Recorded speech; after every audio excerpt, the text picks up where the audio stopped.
The Roosevelt's Great White Fleet.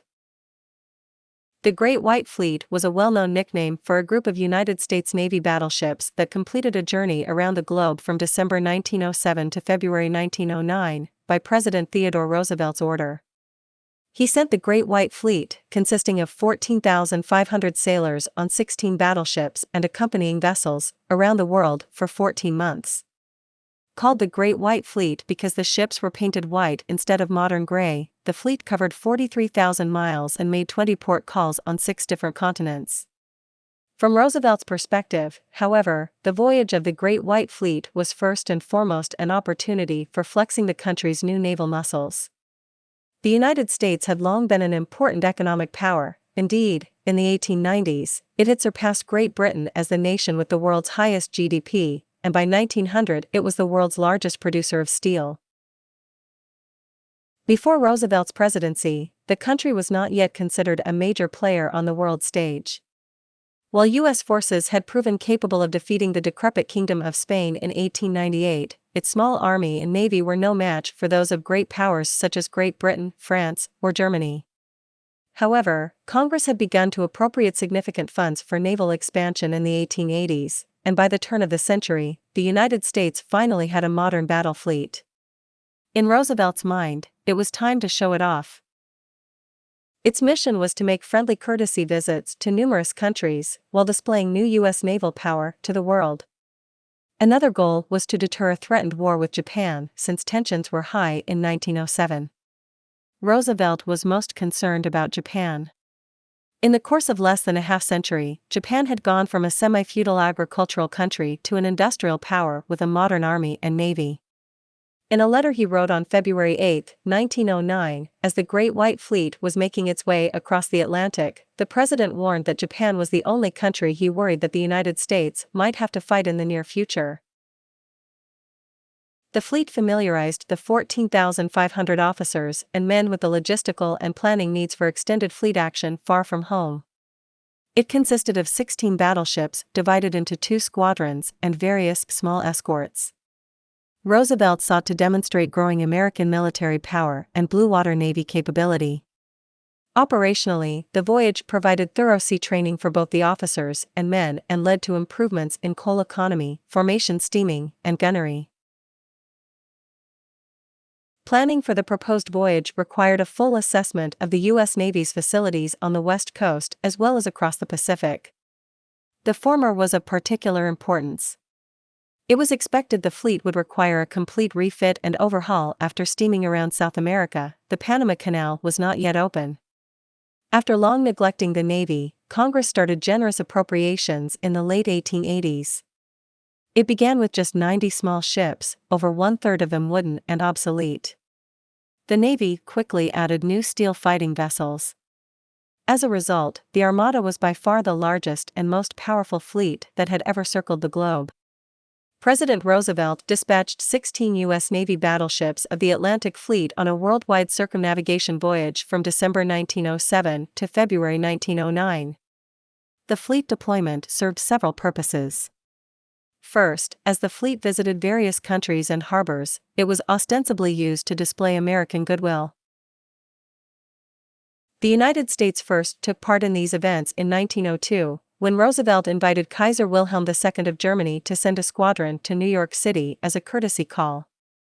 Invitations to take part in fleet celebrations in the United Kingdom, France, and Germany followed. The voyage of the Great White Fleet demonstrated that the U.S. had become a significant sea power in the years after its triumph in the Spanish-American War. The leading cause was intense Japanese resentment against the mistreatment of the Japanese in California. However, tensions rapidly de-escalated after the fleet's very friendly reception in Yokohama. The gesture neutralized the diplomatic trouble that had resulted from anti-Japanese riots in San Francisco. The Japanese Navy was close to coaling and repair facilities, while American ships could coal in the Philippines. Docking facilities were far from optimal. The fleet was untested in making such a voyage, and Tsushima had proven that extended deployments had no place in practical strategy. Moreover, the main sea channel of the Mare Island Naval Shipyard near San Francisco was too shallow for battleships, which left only Puget Sound Navy Yard in Bremerton, Washington, for refit and repair. The Hunters Point Civilian Yard in San Francisco could accommodate capital ships, but closed due to lack of use and was slated for demolition. In addition, the United States did not enjoy a worldwide network of coaling stations like Great Britain, nor did Roosevelt offer to award contracts to American skippers whose bids exceeded foreign captains by less than 50%. Many carriers declined this offer because they could not obtain enough cargo to cover the return trip cost. In addition, federal regulations that restricted supply vessels for Navy ships to those flying the United States flag proved another obstacle. Congress raised concerns about funding for the trip. The British government decided to play both sides of the political fence to moderate any friction that might arise. The scope of the operation was unprecedented in U.S. history. The Great White Fleet was intended to be a grand pageant of American naval power. The fleet was impressive, especially as a demonstration of American industrial prowess. They covered some 43,000 nautical miles, 80,000 kilometers, and made 20 port calls on 6 continents. The 2 oldest ships in the fleet, Kearsarge and Kentucky, were already obsolete and unfit for battle. 2 others, Maine and Alabama, had to be detached in San Francisco because of mechanical troubles. After repairs, Alabama and Maine completed their own, more direct, circumnavigation of the globe. At San Francisco, Rear Admiral Charles S. Sperry assumed command of the fleet, owing to the poor health of Admiral Evans. Minnesota was brought forward into 1st Squadron, 1st Division, and Louisiana took her place as flagship, 2nd Squadron. The fleet left Messina on January 9, 1909, stopping at Naples, Italy, and Gibraltar, arriving at Hampton Roads on February 22, 1909. President Roosevelt reviewed the fleet as it passed into the roadstead. The first leg was 14,556 nautical miles from Hampton Roads to San Francisco.